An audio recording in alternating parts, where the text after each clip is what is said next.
नमस्कार, देश न्यूज का खास कार्यक्रम रियल स्टेट की रियलिटी देख रहे हैं आप। मैं हूं आपके साथ ऋषिका गुप्ता। और चलिए आज बात करेंगे रुड़की हरिद्वार की, जहां पर विकास प्राधिकरण की ओर से कार्रवाई तो की जाती है, लेकिन कार्रवाई किस तरह की जाती है ये समझ इसलिए भी नहीं आ रहा है क्योंकि लगातार कार्रवाई के बाद भी अवैध कॉलोनियां बनती जा रही हैं। मानक के अनुसार कोई काम नहीं हो रहा है। मंगलौर क्षेत्र में अवैध कॉलोनियों की भरमार दिन प्रतिदिन बढ़ती जा रही है। सूत्रों की माने तो जिस मानक के हिसाब से कॉलोनी को बनना चाहिए, उस मानक के हिसाब से कॉलोनी नहीं बनाई जाती है। अवैध कॉलोनी काट दी जाती है और अपनी जेबों को भरने के लिए ठेकेदार लगातार मनमानी करते नजर आ रहे हैं। संबंधित विभाग खाना पूर्ति करने के लिए कार्रवाई करते हैं और मंगलौर क्षेत्र में अवैध कॉलोनियों पर कोई ठोस कार्रवाई रुड़की हरिद्वार विकास प्राधिकरण की ओर से नहीं की जा रही है। ये तस्वीरें तमाम आपको दिखा रहे हैं किस तरह से विकास प्राधिकरण की ओर से ऐसे ही कार्रवाई की जाती है, वहां पर ध्वस्तीकरण की कार्रवाई कर दी जाती है, लेकिन कार्रवाई उन माफियाओं पर नहीं होती जो इस तरह के काम करते हैं या फिर जो अवैध कॉलोनियां काट देते हैं, जिस वजह से इन मामलों पर अंकुश लगना अब मुश्किल होता जा रहा है। और चलिए ज्यादा जानकारी के लिए हमारे साथ हमारे संवाददाता श्याम सुंदर मंगलौर से जुड़ गए हैं। इसी के साथ वरिष्ठ पत्रकार डॉक्टर अरशद हुसैन हमारे साथ जुड़ गए हैं। सबसे पहले श्याम सुंदर, मैं आपके पास आना चाहूंगी। मंगलौर क्षेत्र के क्या हालात हैं, आपसे इसलिए जानना चाहेंगे क्योंकि लगातार हम ये बता रहे हैं अवैध कॉलोनियां लगातार बढ़ती जा रही हैं, लगातार इस पर काम हो रहा है, मानक का कोई ध्यान नहीं रखा जा रहा है, उसके बाद भी कोई ठोस कार्रवाई एचआरडीए की ओर से क्यों दिखने को नहीं मिलती? क्यों प्राधिकरण इस पर ऐसी कार्रवाई नहीं करता कि ऐसे मामलों पर अंकुश लगे और कहीं ना कहीं इसका खामियाजा जो आम जनता उठाती है उससे निजात मिले? मैं बताना चाहूंगा, सबसे बड़ी बात तो यहाँ पे कॉलोनी जो अवैध कॉलोनी काटी गई है उनके पास मानक नहीं है, कोई उनके पास प्रूफ नहीं है, कोई डॉक्यूमेंट्स नहीं है। एचआरडी विभाग से परमिशन ली जाती है, एचआरडी विभाग से परमिशन ली जाती है, आधी कॉलोनी की परमिशन ली जाती है, उसके बाद पूरी बड़ी बड़ी कॉलोनी बना दी जाती है। उसके बाद भी कोई मानक के हिसाब से नहीं पूरा होता है। एचआरडी विभाग आता है, कार्रवाई करते हैं, सील लगा के चले जाते हैं, फिर भी उसके बाद ठेकेदारों के द्वारा मनमानी करने के बाद उस सील को अपने माध्यम से हटा दिया जाता है, क्योंकि एचआरडी विभाग के द्वारा कोई ठोस कार्रवाई नहीं की जाती है। वहीं अगर बताना चाहूंगा तो अवैध निर्माण, अवैध कब्जा लगातार बढ़ता जा रहा है। आज आप देख सकते हैं कि आज देश के क्या हालत है। पूरे देश में किसी भी कहीं भी कोई तालाब, कोई छोटे छोटे तालाब थे, सब कब्जा लिए गए हैं।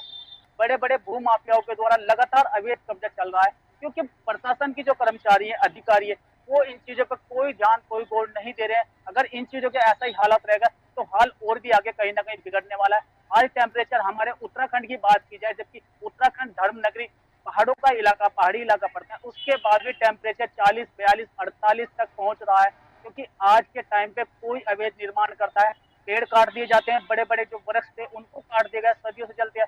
क्योंकि उत्तराखंड में भी हाल ही में आपने देखा होगा, बड़े बड़े जंगल जो आगजनी हुई थी, जंगलों में बड़ी आग लगी, उस आग के कारण कहीं ना कहीं उत्तराखंड को भी नुकसान हुआ है। और भू माफिया अपने काम से नहीं हट रहे हैं, लगातार अवैध निर्माण, अवैध कब्जे के लिए लगे हुए, क्योंकि प्रशासन कोई ठोस कार्रवाई नहीं करता। अगर प्रशासन कोई ठोस कार्रवाई करता होगा तो उसके बाद ही इस निर्माण को रोका जा सकता है। हमारे एसडीएम साहब है, एसडीएम महोदय, हमारे बड़े उच्च अधिकारी कोई संज्ञान नहीं लेते, कोई गौर नहीं देता। अगर ऐसे ही हाल रहा तो कहीं ना कहीं ये हाल और भी बिगड़ने वाला है। बिल्कुल ठीक कह रहे हैं यहाँ पर श्याम सुंदर। जिस तरह से आपने बताया कि कार्रवाई को लेकर जब हम बात करते हैं तो एसडीएम की बात करें या फिर किसी अन्य अधिकारी की बात करें, ठोस कार्रवाई यहाँ पर होती हुई नहीं दिखाई देती है। लेकिन तमाम तस्वीरें हम ये लगातार दिखा रहे हैं और ये तस्वीरों को देखकर कहीं ना कहीं ये समझ भी आता है, क्योंकि देखिए कई बार हमने ये देखा, हम क्योंकि इस पर पूर्व में भी चर्चा कर चुके हैं कि एचआरडीए जब वहां से उसे अप्रूव कर देगा तो उसके बाद उसे रोकने वाला भी कोई नहीं है। प्रशासन उस पर कैसे कार्रवाई करेगा अगर प्राधिकरण उसको अप्रूवल दे देता है तो? और कहीं ना कहीं लगातार इस तरह के जो मामले हैं मंगलौर क्षेत्र में बढ़ते जा रहे हैं, पर कार्रवाई के नाम पर हम कुछ नहीं देख पा रहे हैं। हमारे साथ डॉक्टर अरशद हुसैन बने हुए हैं, वरिष्ठ पत्रकार। डॉक्टर अरशद, मैं आपकी इस पर प्रतिक्रिया चाहूंगी, क्योंकि लगातार अवैध कॉलोनियां जो हैं वो उत्तराखंड के साथ साथ मंगलौर क्षेत्र की अगर आप बात करें या फिर पूरे उत्तराखंड की आप बात कर लें, बढ़ती जा रही है। कार्रवाई के नाम पर हम यहाँ पर कुछ नहीं देख पा रहे। कैसे आप इस पूरे मामले को देख रहे हैं?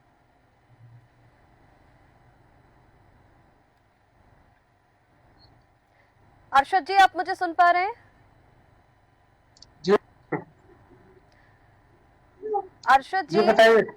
जिस तरह ये से मंगलौर क्षेत्र में लगातार अवैध कॉलोनियां बढ़ती जा रही हैं और क्योंकि हम कार्रवाई को लेकर हम बात कर रहे हैं, कार्रवाई के नाम पर हम कोई ठोस कार्रवाई यहाँ पर नहीं देख पाते। और जैसे कि मैंने पहले कहा कि एचआरडीए का अप्रूवल भी ऐसे लोगों को मिल जाता है और वो लगातार मानक के खिलाफ ये अवैध कॉलोनियां बनाते रहते हैं। कैसे देख रहे हैं इस पूरे मामले को? आपको मैं बता दूं कि मंगलौर ही नहीं बल्कि पूरे हरिद्वार की अगर बात करें, यहाँ पर जो है मानक के अनुरूप ही तमाम निर्माण हो रहे हैं और एचआरडीए इसमें कहीं ना कहीं सम्मिलित रहता है। इसकी वजह है तो कहीं ना कहीं उपभोक्ता भी फिर अपनी मनमर्जी करता है। हालांकि बहुत सी बिल्डिंगें ऐसी हैं जो बनाई तो जाती है पर उनमें पार्किंग की जगह नहीं बड़ी प्राप्त करता है। तो वहीं अगर शिकायत करने के बावजूद भी एचआरडीए इसमें कोई कार्रवाई नहीं कर पाता, क्योंकि एचआरडीए के नीचे से लेकर ऊपर तक तमाम अधिकारी इस मामले को लेकर जुड़े रहते हैं। और अगर बात की जाए तो पूरी तरह से यहाँ पर खुल्लम खुल्ला रिश्वतखोरी एचआरडीए कार्यालय में चल रही है। लेकिन जब खुल्लम खुल्ला रिश्वतखोरी चल रही है, जैसे आपने बताया कि कोई फिर सुनवाई नहीं होती है, जब एचआरडीए जैसे क्योंकि हम लगातार प्राधिकरण की अगर हम बात करें तो हरिद्वार रोड की प्राधिकरण जो कार्रवाई करता है वो सिर्फ ध्वस्तीकरण की कार्रवाई होती है, वो भी जब जब ज्यादा प्रेशर उनके ऊपर आ जाता है। ठोस कार्रवाई हम यहाँ पर कोई देख नहीं पाते हैं। और अगर इस तरह की रिश्वतखोरी खुलेआम चल रही है तो फिर इस पर सरकार या फिर शासन इस पर क्यों कोई एक्शन नहीं लेता, या फिर तो वो अधिकारियों को बदला जाना चाहिए या फिर कोई ऐसे ठोस कदम उठाने चाहिए कि इस तरह के मामलों पर अंकुश लगे। क्योंकि अगर प्राधिकरण भ्रष्टाचार में संलिप्त है तो आगे जनता के साथ क्या होगा सर? बहुत बड़ी विडंबना है ये कि उत्तराखंड में इस तरह के कार्य हो रहे हैं और सरकार कोई संज्ञान नहीं लेती। आपको थोड़ा सा मामला बता दूं कि अगर एचआरडी आकर कहीं पर सील भी लगाता है तो कुछ ही देर बाद वो जो भोक्ता होता है, जो कम अपने जो इसका कॉलोनी का मालिक होता है, वो उस सील को तोड़ देता है। वहीं अगर बात करें किसी भवन की, वहां पर भी इसी तरह की सील लगाई जाती है तो कुछ ही देर बाद जो है खुद भवन स्वामी उस सील को हटा देते हैं। अगर इन लोगों को सूचना दी जाती है, एचआरडीए के लोगों को सूचना भी दी जाती है, तो उनका कहना है हम अपने स्तर पर कार्य करेंगे।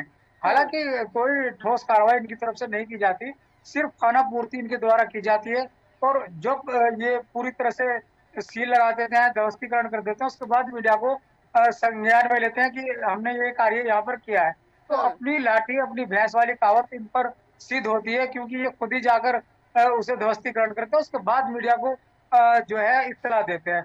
अब अगर मीडिया वहां पर पहुंच जाती है जहां पर ये कोई कार्रवाई करते होते हैं, तो वहां से भी ये चुपचाप निकल भागते हैं। तो साफ तौर पर ये समझा जाता है कि कहीं ना कहीं पूरी तरह से एचआरडीए जो है इन लोगों से मिला हुआ है, जिसको लेकर अब पूरे हरिद्वार जिले में अवैध कॉलोनियों की भरमार है।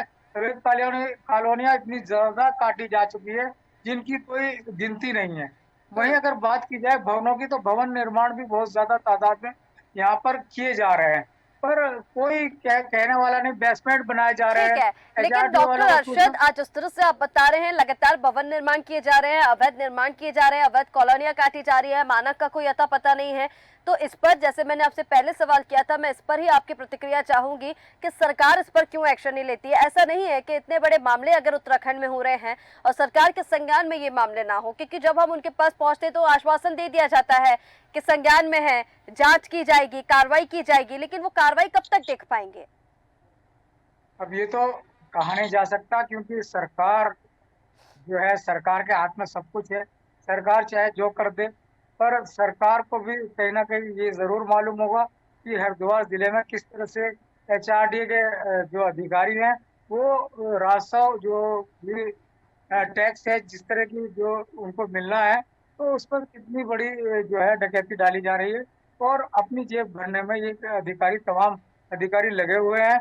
किसी मामले को लेकर कोई शिकायत करो तो उस पर कोई जवाब नहीं दिया जाता। किसी मामले में अगर पूछा जाए इसका नक्शा है या नहीं है तो उसमें कोई जवाब नहीं दिया जाता। और अगर बात की जाए तो खुलेआम यहाँ पर बेसमेंट जगह जगह बनाए जा रहे हैं जो बिल्कुल भी जिनकी मंजूरी नहीं दी जा सकती।